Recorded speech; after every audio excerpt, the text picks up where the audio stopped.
Guns. Here that build the death planes. Dr. Sherri Tenpenny is our guest. Sherri, I want to get into the open announcements trying to force police, firefighters, military, medical workers to take the shots, threatening to fire them. But also just the vaccine manufacturing process, the adjuvants, the fact that Dr. Monteith, medical doctor, was on with us yesterday, and he talked in detail. And we went to the CDC's own website, and they admitted that upwards of 37% of people they've tested in the U.S. and also in Australia have been found to have the H1N1 and didn't even get sick from it. And it appears to be very mild. And this whole thing, we know they've been secretly preparing for it since January. Give us your take on that. Well, it's not that much different than what was happening with the bird flu with H5N1, Alex, 3 years ago, and that they were saying that there were tens of thousands more people in Southeast Asia and China and around and in that part of the world that had been infected and weren't even sick enough to go to the doctor. And yet the ones that were the most sick and in the hospital and perhaps had a fatal or a bad outcome, those were the ones that they were using only for the statistics, so that if they admitted 100 people to the hospital and 50 people died, they call it a 50% death rate. But the truth is if 100 people went to the hospital and there were 10 or 20,000 people who were sick enough to not even, or who weren't even sick enough to go to the doctor, that changes the denominator and makes the death rate, some infinitesimally small number. And I don't think it's any different now with the swine flu. I mean, they've said that they thought that by flu season this year, almost a third of the general population in the U.S. would have either been exposed or would have been sick by the H1N1 virus. So what is the big deal? They say it's highly infective, but it has a low virulence, which means a lot of people can get it, a lot of people can spread it around, but not very many people get sick from it. Continue breaking that down. In terms of, what do you mean? Why are they hyping it then if it's no big deal? They really want us to get this vaccine for one reason or another. And one of the things that I've said for a while is that this is either phase 3. This is like when you're in the Navy and you have to do all of these final checks before you you launch the ship out to the ocean. This is either the final test to make sure that all of the implementation things are in place before they pull the big trigger in the final one, because it's looking less and less like this is going to be it. We've had 3 trial runs. We've had SARS, we've had H5N1, and now we've had this one, the H1N1. They're talking about it. Is it going to ramp up this winter? And wouldn't it be a coincidence if it ramped up right around October 15th when the vaccine was supposed to be delivered? And, they've got these emergency utilization authorizations that are sitting back in the backdrop, the EUAs, which have been put into place by the 2006 PrEP Act, so that at any given time, the head of Department of Health and Human Services can just say, oh, we really need this vaccine. We don't have enough vaccine. We haven't manufactured enough of it. Let's pull in all the vaccine we can from everywhere. Oh, isn't it interesting? The ones we have the most of came from China and from Europe, and they're the ones that have the squalene and the ASO3 and the MF59. Well, let me stop you. I want to go through that, but you're saying pull the trigger on the big event. All these little events, dry runs to set up the medical tyranny infrastructure. Ron Paul talked about that last hour. Are you saying they may release something else or try to do a forced inoculation? What is the big event? Well, either that there is the virus gets suddenly worse, either something is released. It seems so weird, Alex, that if something was really made in nature, which they're trying to make us believe, would suddenly have a ramp up. And particularly since everything coming out of South America and the Southern Hemisphere says that it didn't ramp up at all down there. So could it be that they're going to have another test tube-made virus that could be released at some major event in the winter? We've got the Winter Olympics that are coming up this winter, and it makes me nervous to think that there'll be people that will be going to Vancouver from all over the world and in the middle of the winter time. And is that a point in time where the virus may be contracted, be worse, and be spread by just the humans going back home? Doctor, we're about to break, but I want to spend time on this in the next segment. I want to flesh this out because this is what every other medical doctor I have on says they believe is being set up. And my dad called me Sunday night and said, check your email, and I didn't see it, and I need to call him and find out what he was talking about. He said he got a CDC report that he was reading online that said, oh, we believe it could mutate, and then they gave the mutation into something super hyper deadly in the next few months, and they gave the calculation. Are you aware of what he was talking about?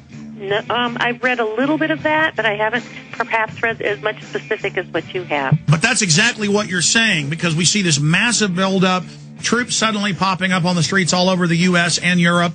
Yeah. Stay there. Let's talk about how this may unfold, because we've never seen such a buildup at this level. Dr. Sherri Tenpenny is our guest. DrTenpenny.com is her website. Stay with us. Do you understand how dark it is? How far down the line we are? How late it is? Dr. Sherri Tenpenny is our guest. Doctor, continuing along the line that you've gotten into about all the evidence showing, pointing towards them releasing something more deadly or knowing it's going to mutate, the CDC report saying it may mutate into something extremely deadly. Continue. I read a report, I think it was a couple of days ago, and I just skimmed it. I didn't really read at the details of it, but it was talking about the H1N1 morphing into something and being a different subtype. And I thought, well, now, isn't that just interesting? We've just spent $10 billion manufacturing a vaccine by 5 different companies and bottling it all up, and even their stuff isn't going to work. You know, if this is really true that the virus is going to morph, and they claim that in order for the vaccine to work, it needs to be an exact match, except, of course, Nancy Cox, who once in a while has said, and I talked about it in my book, Foul, where she said, well, you know, sometimes if it's a close match, it'll be okay. So how close is close enough? You know, is the vaccine going to be, even in their own mind, is it going to be good enough to protect against this morphed, very much stronger, more virulent virus? Because at that point, it won't match the virus that's in the vaccine anyway. What about, for the last month, all these nursing associations and nurses and their husbands and wives have been calling me, sending me letters now. We've posted on Infowars.com and PrisonPlanet.com where they're told 3 different things in different letters. You take the shot or you're fired. You take the shot or you wear a mask for 6 months or you're fired. Or we'd like you to take the shot. But it's all 3.